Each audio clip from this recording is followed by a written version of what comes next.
Shalom teman-teman, pada kesempatan kali ini kami dari kelompok 4 ingin mempresentasikan hasil diskusi kami mengenai tentang pelajaran 5, yaitu fungsi dan peran agama dalam kehidupan masyarakat. Oke, di sini saya akan membahas tentang titik temu agama. Semua agama pasti bertemu pada titik etika dan moral. Kenapa semua agama bertemu pada titik etika dan moral? Karena semua agama pasti mengajarkan tentang etika dan moral, bagaimana berkehidupan baik dalam kehidupan masyarakat. Nah, jadi teman-teman, semua agama itu mengajarkan tentang bagaimana kita bisa berkehidupan memiliki etika dan moral yang baik.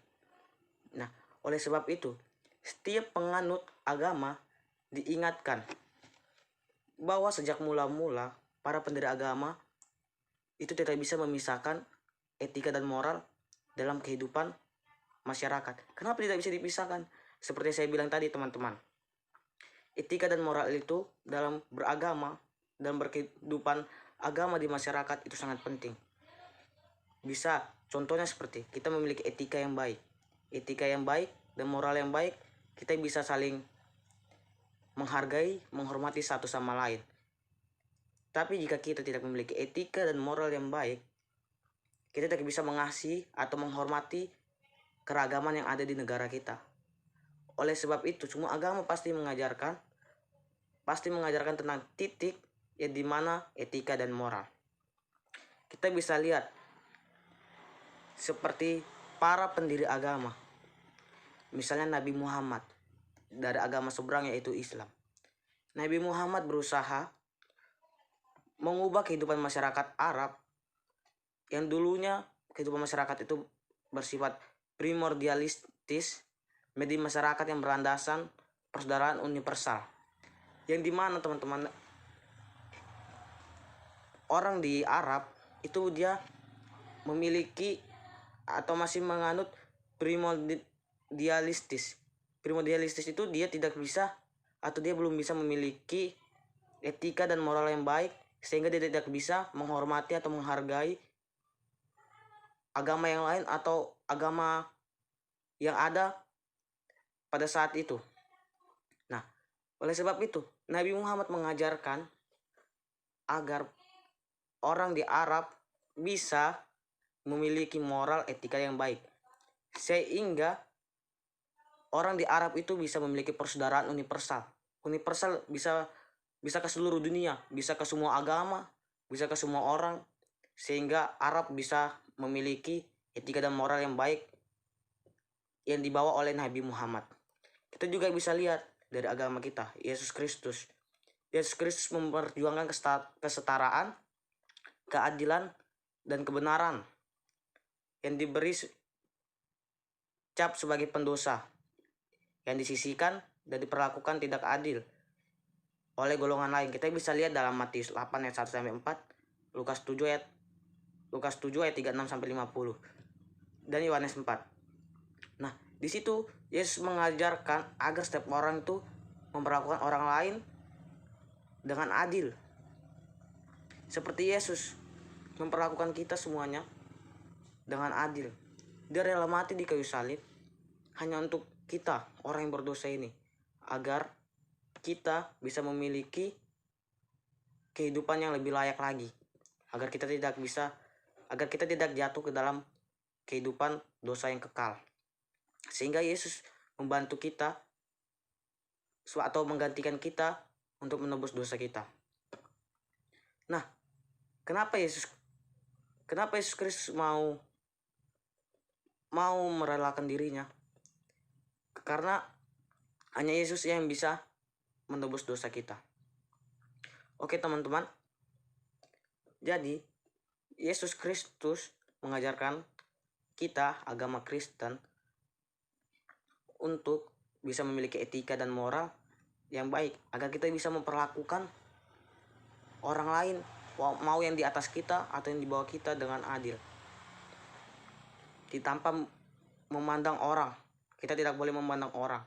Oleh sebab itu, agama kita Kristen mengajarkan agar kita memiliki etika dan moral yang baik. Pasti semua agama mengajarkan kita tentang etika dan moral yang baik. Oke teman-teman, pada kesimpulan dari titik temu agama yang saya bahas ini adalah titik temu agama itu pasti bertemu dengan titik etika dan moral. Pasti semua agama mengajarkan tentang etika dan moral yang harus dilakukan dalam beragama dan dalam berkehidupan masyarakat. Oke teman-teman, sekian presentasi dari saya. Presentasi selanjutnya akan dijelaskan oleh teman saya, yaitu Novi. Terima kasih. Oke teman-teman, saya akan lanjutkan poin yang kedua, yaitu adalah Negara Kesatuan Republik Indonesia atau yang disingkat dengan NKRI. Nah, seperti yang teman-teman sudah ketahui, negara kita kan adalah negara yang kaya, yaitu kaya akan sumber daya alam, bahkan memiliki bermacam-macam agama, suku, budaya, bahkan adat istiadat yang lainnya. Misalnya seperti kita yang ada di SMTK atau yang ada di Seminari Battle, kita kan berasal dari daerah-daerah yang berbeda. Otomatis kita juga akan memiliki adat bahkan budaya yang berbeda juga. Jadi dari antara perbedaan ini teman-teman, itu tidak akan menjadi pemisah atau menjadi pemecah bagi kita, melainkan itu akan menjadikan pemersatuan. Karena semakin banyak perbedaan, semakin banyak pengetahuan. Misalnya seperti suku Batak kan tidak mengetahui bagaimana sih adat suku Nias. Nah, karena pertemuan ini atau persatuan ini, kita akan saling mengetahuinya satu sama lain. Nah, kemudian dari perbedaan ini juga tidak menjadi pemisah karena semboyan negara kita sendiri sudah mengajarkan berbeda-beda tapi tetap satu, atau yang disebut dengan Bhinneka Tunggal Ika. Nah, di sini saya akan jelaskan juga teman-teman apa sih fungsi agama dalam kehidupan bermasyarakat, berbangsa dan bernegara. Nah, seperti kita ketahui, agama itu adalah agama yang mengatur kehidupan kita sebagai manusia atau sebagai masyarakat, yaitu dimana agama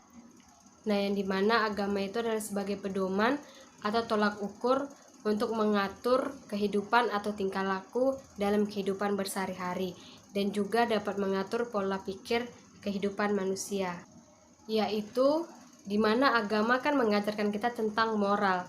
Nah, moral itu sangat penting dalam kehidupan kita sebagai manusia atau bermasyarakat, karena selain moral, agama itu juga adalah sebagai pendukung nilai luhur, misalnya dalam hati kejujuran, sikap kebaikan, bahkan toleransi yang lainnya, itu diajarkan di dalam keagamaan atau pendidikan agama.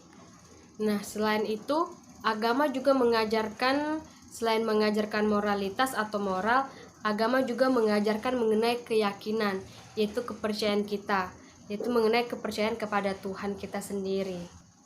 Agama juga mengajarkan bagaimana cara menguatkan kehidupan kita atau menguatkan iman atau kehidupan kita dalam sehari-hari, yaitu dalam kepercayaan kita sendiri. Nah, selain agama mengajarkan tentang kepercayaan diri, agama juga mengajarkan kita atau memberikan iman sebagai pendorong atau motivasi dalam kehidupan kita. Selain itu, agama juga mengajarkan atau sebagai pendorong kita mengenai ilmu pengetahuan.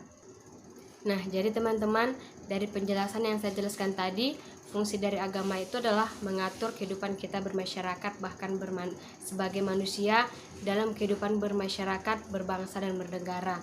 Nah, jadi walaupun kita memiliki banyak perbedaan, kita harus tetap bersatu, saling mendukung satu sama lain. Nah, jadi agama lah yang akan menguatkan kita, dan pendidikan agama lah yang akan memberikan kita berbagai pengetahuan tentang kehidupan kita. Terima kasih. Oke, shalom teman-teman. Oke, pada hari ini saya akan mempresentasikan tentang peran agama yang destruktif.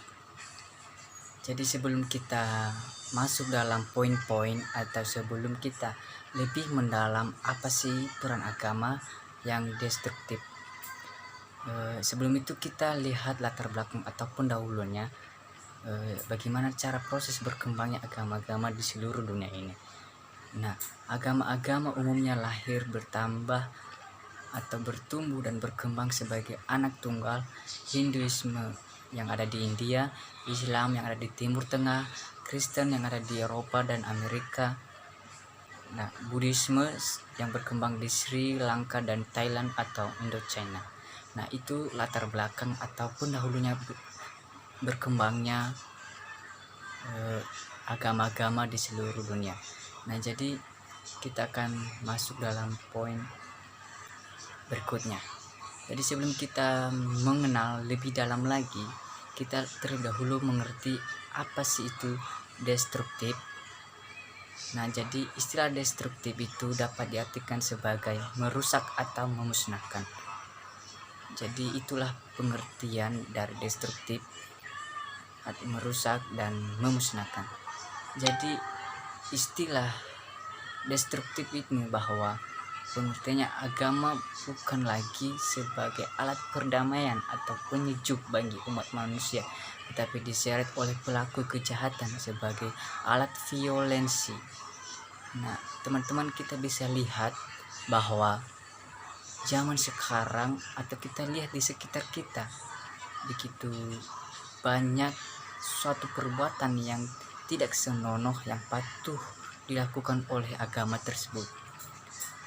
Ada agama melecehkan agama yang lain dan saling menjelek-jelek dan saling menghujat agama sesamanya. Agama tersebut bukan menjadi sebagai contoh bagi di sekitarnya, sebagai teladan di sekitarnya, malahan melakukan perbuatan yang tidak berkenan atau yang tidak patut dilakukan dalam agamanya tersebut. Nah, dalam sejarah peradaban manusia dunia ini tidak sedikit musibah terjadi dengan dalih agama. Nah, dalam berkembangnya agama, makin majunya agama, begitu banyak musibah yang terjadi. Jadi kita sebagai orang Kristen harus menjadi contoh, menjadi teladan bagi sekitar kita untuk menjadi yang lebih baik lagi dari agama-agama yang lain. Jadi ada seorang tokoh yang mengatakan, yang namanya Benjamin F. Intan, mengatakan bahwa agama dengan wilayah violensi tidak hanya ditemukan di negeri di seberang sana, ia telah mengglobal, termasuk bisa ditemukan di mana-mana di negeri ini. Nah, jadi makin berkembangnya agama, semakin berkembangnya agama di dunia ini, semakin banyak masalah-masalah yang terjadi dalam suatu agama tersebut. Jadi itulah pengertian destruktif. Jadi kita masuk dalam poin-poin penting yang akan kita bahas dan yang akan kita lebih dalam lagi mengenal peran agama destruktif. Jadi teman-teman harus mengerti dan fokus untuk memahaminya. Jadi peran agama destruktif itu anak tunggal, yaitu kecenderungan kurang toleran terhadap sesama. Semakin menurunnya kurang toleran terhadap sesama agamanya, bersikap dominan dan merasa paling benar. Mereka merasa bahwa agama itu paling benar dan tidak ada agama lain yang paling benar. Dan yang kedua itu peran agama destruktif fundamentalisme. Jadi pengertiannya itu adalah menolak sikap kritis kitab suci, bukan hanya menimbulkan konflik dalam hubungannya dengan agama lain, tapi juga dengan orang yang seagama. Jadi itu sikap kritis yang menolak kitab suci, yang menimbulkan suatu masalah dalam hubungan dengan agama lain. Bukan saja dengan agama lain, tapi juga bisa dilihat dengan seagama, yang seagama dengan dia. Dan yang berikutnya itu, yang ketiga atau yang terakhir, peran agama yang destruktif, fanatisme. Nah, fanatisme itu menganggap diri sebagai pembela agamanya. Tindakan pembelanya yang mereka lakukan justru dengan cara yang dilarang oleh agamanya sendiri. Orang fanatik bukan membela agama dan hukum dalam agamanya, melainkan membela pemahaman mereka atas hukum agama dan cara mereka melakukannya. Nah, jadi ini fanatisme ini teman-teman, bahwa mereka ini membela agama mereka, dan sedangkan pembelaan mereka itu secara salah atau secara tidak bagus dan tidak sesuai dengan yang diinginkan oleh agamanya. Malah mereka melakukan suatu perbuatan yang tidak menyenangkan sesamanya. Nah, jadi itu ada 3 poin yang saya bawakan yang tadi. Yang pertama itu peran agama destruktif anak tunggal, yang kedua peran agama destruktif fundamentalisme, dan yang terakhir itu peran agama yang destruktif fanatisme. Semoga bisa teman-teman pahami dan kita di sini juga harus sama-sama belajar. Oke, saya akan serahkan kepada Kire untuk menjelaskan selanjutnya. Oke ya, shalom teman-teman. Sekarang saya ingin melanjutkan presentasi yang sudah disampaikan oleh teman saya tadi Syukur, yaitu tentang peran agama yang destruktif. Nah, sekarang saya ingin melanjutkan apa sih hal yang menyebabkan agama itu bersikap destruktif terhadap masyarakat. Nah, tapi sebelum itu, kita tahu sendiri dalam masyarakat Indonesia ini yang religius, peran agama pasti sangat penting dalam kehidupan kita. Nah, tapi tergantung dari cara pelaksanaannya kita terhadap ajaran agama yang kita anut. Contohnya ada agama yang dapat menimbulkan dampak konstruktif, dan ada juga agama yang dapat berdampak destruktif atau merusak, yang akan kita bahas sekarang.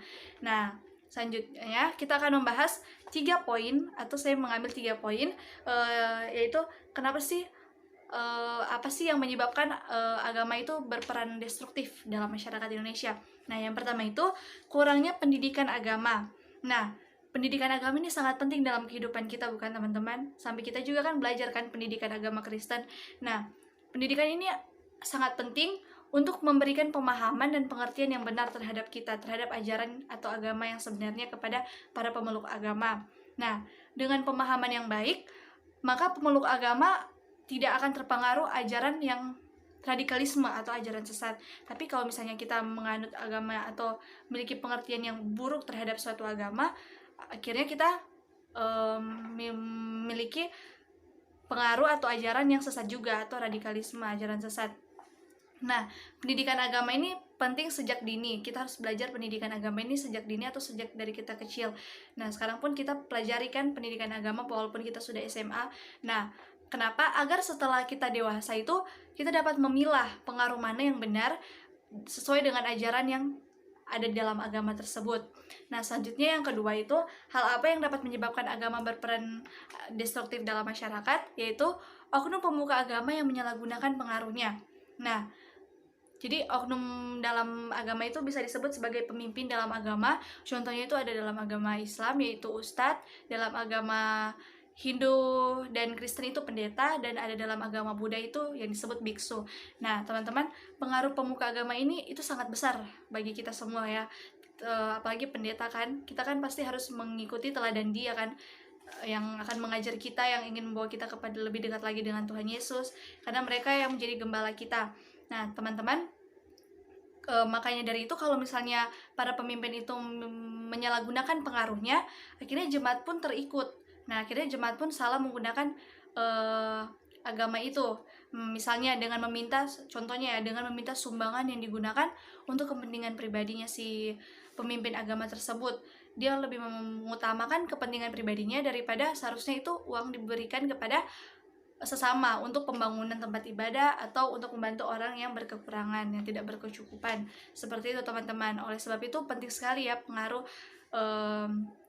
oknum para pemimpin agama. Selanjutnya yang ketiga, yaitu kurangnya toleransi beragama. Nah, setiap agama itu pasti mengajarkan untuk menghormati pemeluk agama lain. Nah, ya kan, pastinya dalam agama kita tuh diajarkan untuk saling menghargai, menghormati satu sama yang lain walaupun berbeda. Nah, karena di mata Tuhan kita semua sama ya teman-teman. Nah, namun adanya ekstremisme dan perasaan selalu benar menyebabkan pemeluk suatu agama itu tidak menghargai pemeluk agama yang lain.